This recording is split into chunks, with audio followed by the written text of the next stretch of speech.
Electrical component जो हम अभी जहां तक हम लिमिटेड हैं, 3 इलेक्ट्रिकल कंपोनेंट्स हैं।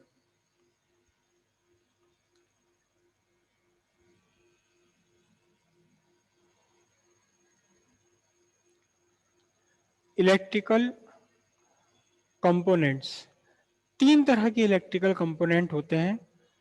3 तरह के इलेक्ट्रिकल कंपोनेंट हैं। पहला इलेक्ट्रिकल कंपोनेंट सिंपल रजिस्टर। ठीक है, रजिस्टर का मतलब ऑब्स्ट्रक्शन। ऑब्स्ट्रक्शन किसमें?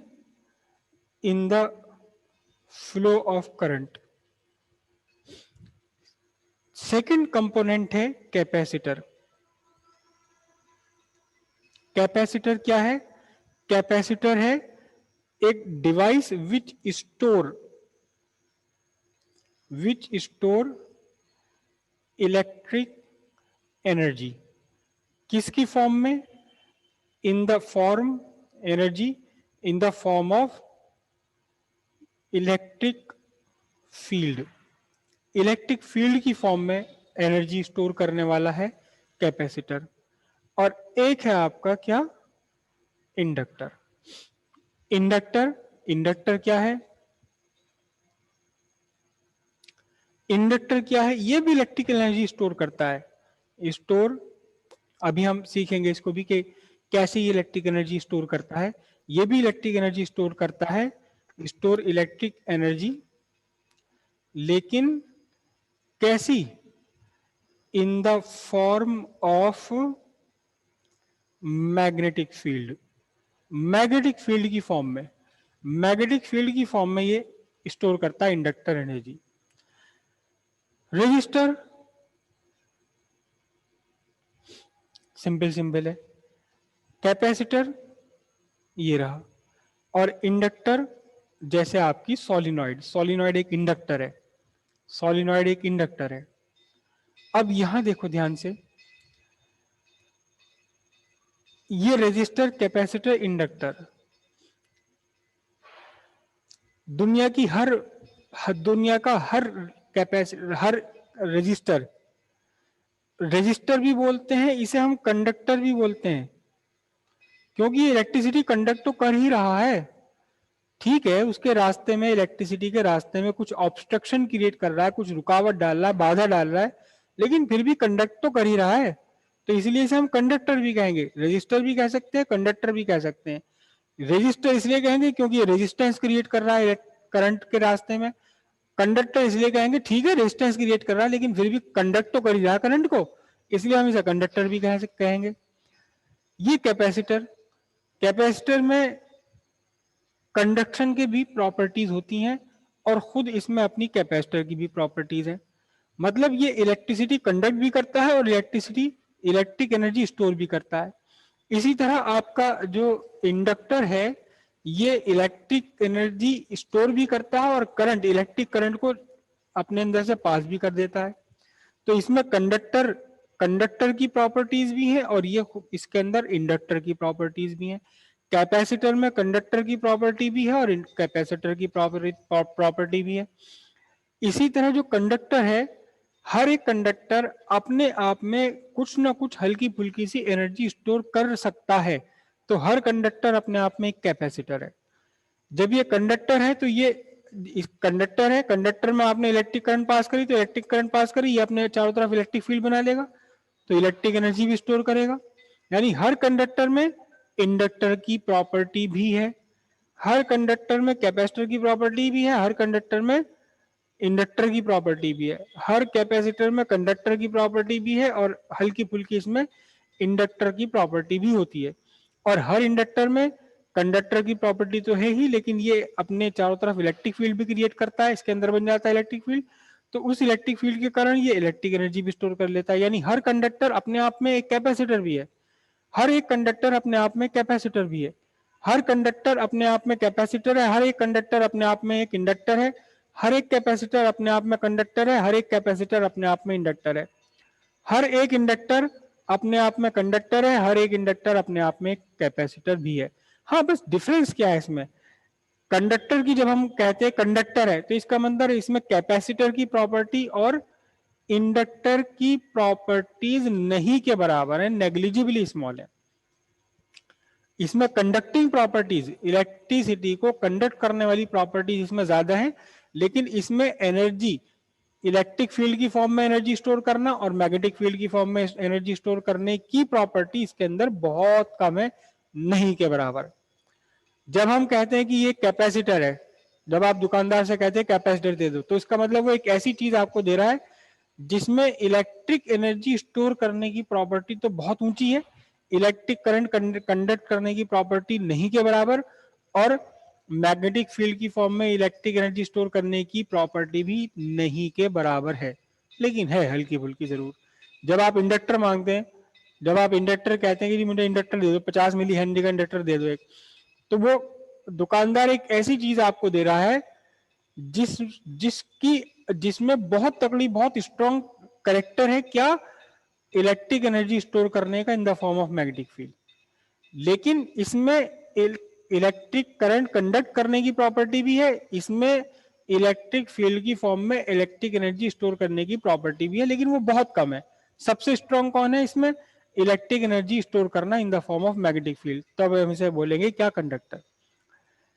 रेजिस्टर का सिंबल आर होता है, कैपेसिटर का सिंबल सी होता है, इंडक्टर का सिंबल एल होता है। कैपेसिटर की मतलब कितना ये ऑब्स्ट्रक्शन क्रिएट कर रहा है उसका मेजरमेंट है रेजिस्टेंस, कितनी इलेक्ट्रिक एनर्जी स्टोर कर रहा है उसका मेजरमेंट है कैपेसिटेंस, कितनी यहाँ ये इलेक्ट्रिक एनर्जी स्टोर कर रहा है उसका, इलेक्ट्रिक एनर्जी का तो नहीं एक्चुअली, लेकिन कितना सेल्फ इंडक्शन शो कर रहा है, ये इंडक्शन की प्रॉपर्टी कितनी शो कर रहा है उसका, उसकी उसे बोलते हैं हम coefficient of self induction, L आपने पहले ही पढ़ चुके हैं। यह है कैपेसिटी, कैपेसिटर। तो आर, सी और एल, ये तीन हमारे बेसिक कंपोनेंट हैं, electrical component, basic electrical component है। लगभग हर इलेक्ट्रिक सर्किट इन तीनों से ही मिलकर के बना होता है। अगर कोई इलेक्ट्रिक सर्किट ऐसा है कि उसमें ओवरऑल रेजिस्टर का इफेक्ट ज्यादा है कैपेसिटर और इंडक्टर के कंपैरिजन में, तो हम इस सर्किट को बोलते हैं रेजिस्टिव सर्किट। रेजिस्टिव सर्किट, कोई सर्किट ऐसा आपने बना लिया जिसमें कि पूरे सर्किट में ओवरऑल आपने ये भी लगाया, ये भी लगाया, ये भी लगाया, लेकिन ओवरऑल कैपेसिटर, कैपेसिटर का इफेक्ट सबसे स्ट्रॉन्गर है, तो आप इस सर्किट को बोलेंगे ये कैपेसिटिव सर्किट है।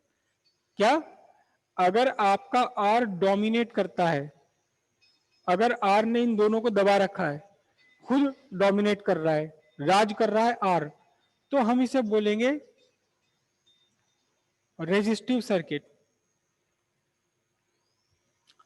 अगर कोई सर्किट ऐसा आपने बना लिया जिसमें कि कैपेसिटर डोमिनेट कर रहा है, कैपेसिटर डोमिनेट कर रहा है, मतलब कैपेसिटर डोमिनेट कर रहा है, डोमिनेट तो वर्ड समझते होंगे ना, नहीं योगदान नहीं होता डोमिनेट, योगदान तो कंट्रीब्यूशन होता है, डोमिनेट का मतलब होता है राज करना, डोमिनेट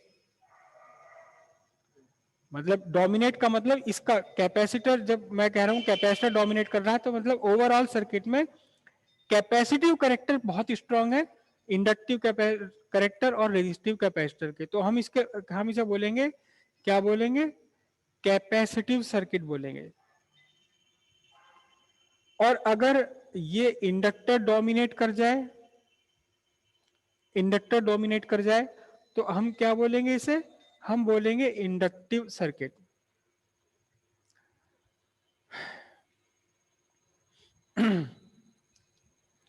रेजिस्टिव सर्किट का एग्जाम्पल आपके लाइफ में, हमारी सबके लाइफ में रेजिस्टिव सर्किट का सबसे बेस्ट एग्जाम्पल है इलेक्ट्रिक आयरन, जो बिजली पर की प्रेस है, कपड़ों पर प्रेस करने वाली, या फिर वो जो पहले टाइम पे चलता था 100 वाट का, 200 वाट का फिलामेंट बल्ब,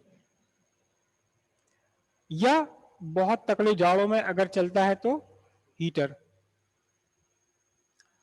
ये रेजिस्टिव सर्किट्स हैं, मतलब इस इलेक्ट्रिक आयरन में, कपड़े की करने वाली प्रेस में कैपेसिटिव करेक्टर बहुत कम है, नहीं के बराबर, इंडक्टिव करेक्टर बहुत कम है, नहीं के बराबर, ज्यादा करेक्टर कौन सा है? रेजिस्टिव करेक्टर है।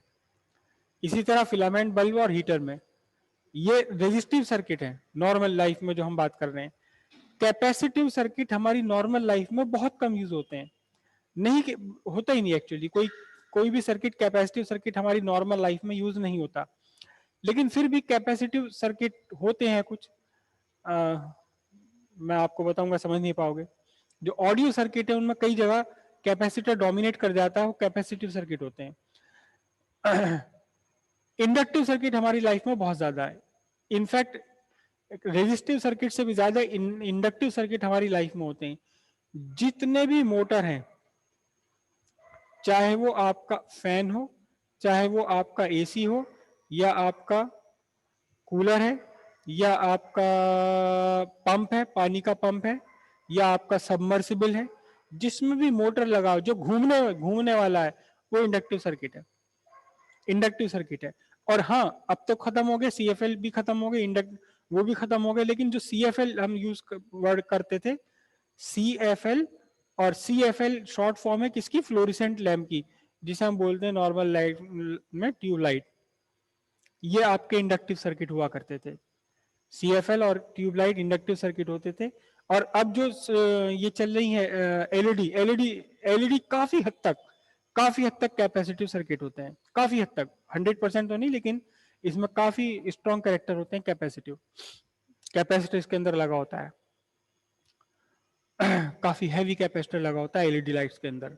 कभी आप देखना आपके घर में एलईडी कोई भी लाइट हो, तो स्विच पर उंगली रखना और स्विच ऑफ करते ही एलईडी की तरफ देखना, स्विच ऑफ करने से पहले नहीं, स्विच ऑफ करते ही एलईडी की तरफ देखना, तो आपको लगेगा कि एलईडी पूरी तरह से बंद होने में थोड़ा सा टाइम लगता है।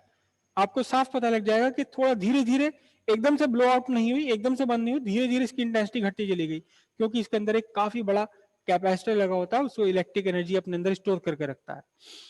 लेकिन जो पुराने जमाने की ट्यूबलाइट होती थी, उसमें एक भारी भरकम सी चीज चौकोर सी लगा होती, जिसे हम बोलते थे चोक। चोक खराब हो गई, मिस्त्री कह रहा चोक फूक गई, चोक बदली जाएगी इसकी। आप सभी को याद होगा ट्यूबलाइट में लगती थी चोक। ये बढ़िया, बहुत बेहतरीन तरीके का ये इंडक्टर हुआ करता था। ये इंडक्टिव सर्किट था बहुत बढ़िया वाला, जो चोक कॉइल हम यूज करते हैं। कुछ समझ आई बात? ये कुछ किसी को समझ आया इसमें से थोड़ा बहुत? मतलब कि ये जो इलेक्ट्रिक आयरन है, ये रेजिस्टिव लोड है या कैसा लोड है? कपड़े पर होना चाहिए बढ़िया वाली एकदम। या ये मोटर है, एसी है, हमें क्या मतलब कि इंडक्टर है, इंडक्टर है, क्या मजा आना चाहिए, कूलिंग होनी चाहिए जबरदस्त वाली, तकड़ी वाली। 3 तरह के लोड है हमारे, और हम इनकी अच्छी मैथमेटिकल एनालिसिस करने वाले हैं। और इसलिए मैंने आपको इनके थोड़ा सा बिल्कुल बेसिक चीजें बताई। हालांकि बहुत डिटेल स्टडी है। मैं रेजिस्टिव लोड ही अगर आपको बताने लगूं तो 1 महीना लग जाएगा रेजिस्टिव लोड बताने में ही। हाँ,